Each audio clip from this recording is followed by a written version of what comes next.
So I am Jane Hirshfield, and I'm going to, that's the last clapping you should do until I'm done. I like it when people don't clap. I'm going to pick up exactly where Alejandra left off with some poems of eco-awareness.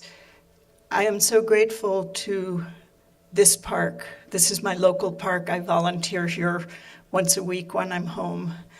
I'm so grateful to those who understand that the preservation of beauty and unmeddled with land, or even somewhat meddled with land, is the same endeavor as the preservation of experience and of interconnection that also happens in poems. So, as if hearing heavy furniture moved on the floor above us. As things grow rarer, they enter the ranges of counting. Remain this many Siberian tigers, that many African elephants, 300 red egrets. We scrape from the world its tilt and meander of wonder, as if eating the last burned onions and carrots from a cast iron pan. Closing eyes to taste better the char of ordinary sweetness. Thank you for your silence. Let them not say. Let them not say, we did not see it. We saw. Let them not say we did not hear it. We heard. Let them not say they did not taste it. We ate. We trembled. Let them not say it was not spoken, not written. We spoke. We witnessed with voices and hands. Let them not say they did nothing. We did not enough.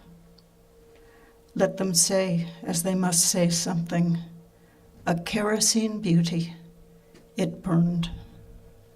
Let them say we warmed ourselves by it, read by its light, praised, and it burned.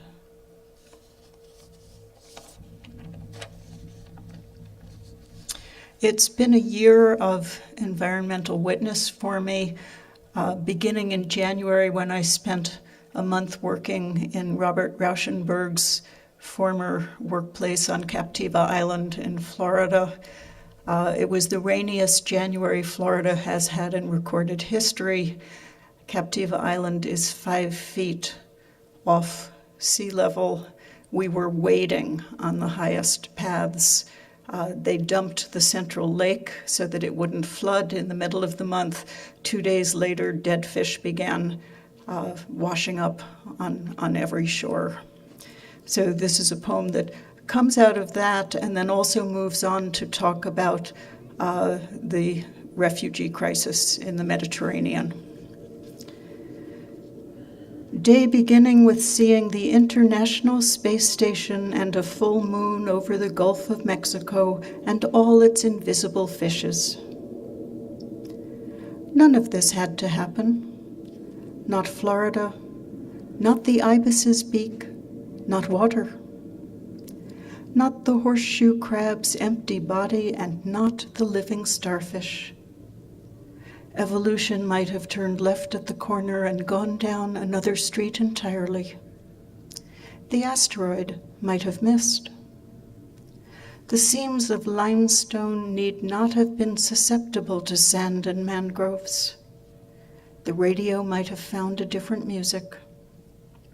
The hips of one man and the hips of another might have stood beside each other on a bus in Aleppo and recognized themselves as long-lost brothers.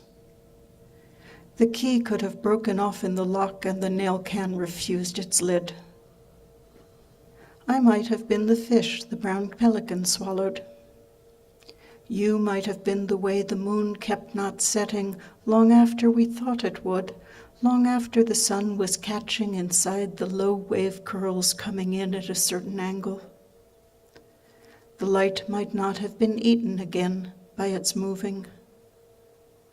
If the unbearable were not weightless, we might yet buckle under the grief of what hasn't changed yet. Across the world, a man pulls a woman from the water from which the leapt-from overfilled boat has entirely vanished. From the water pulls one child, another. Both are living, and both will continue to live. This did not have to happen. No part of it had to happen.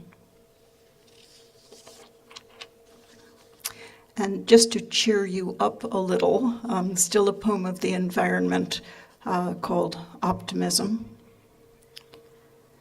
More and more I have come to admire resilience. Not the simple resistance of a pillow whose foam returns over and over to the same shape, but the sinuous tenacity of a tree.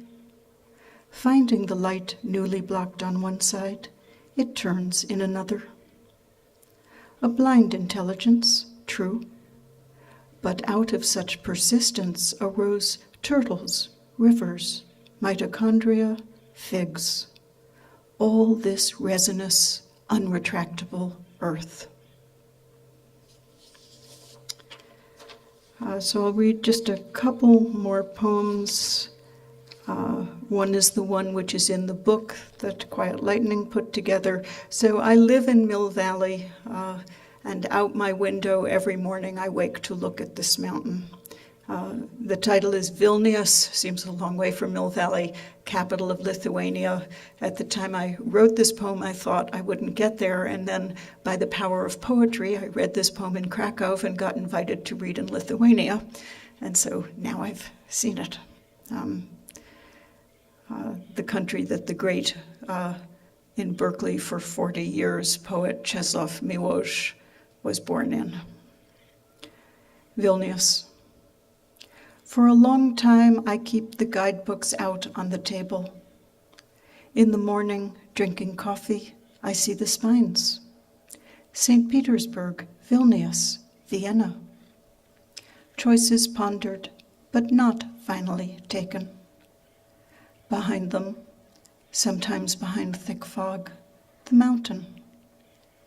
If you lived higher up on the mountain, I find myself thinking, what you would see is more of everything else, but not the mountain.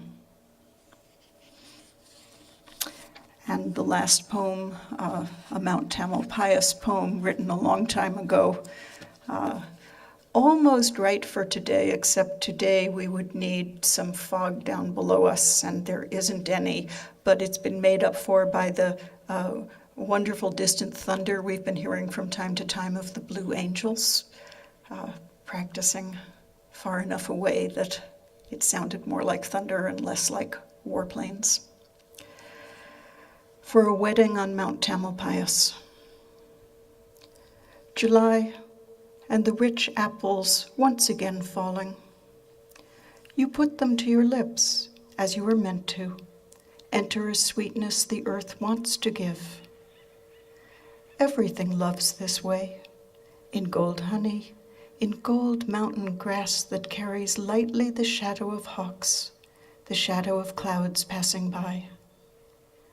And the dry grasses, the live oaks and bays, taste the apple's deep sweetness because you taste it as you were meant to, tasting the life that is yours, while below the foghorns bend to their work, bringing home what is coming home, blessing what goes. Thank you.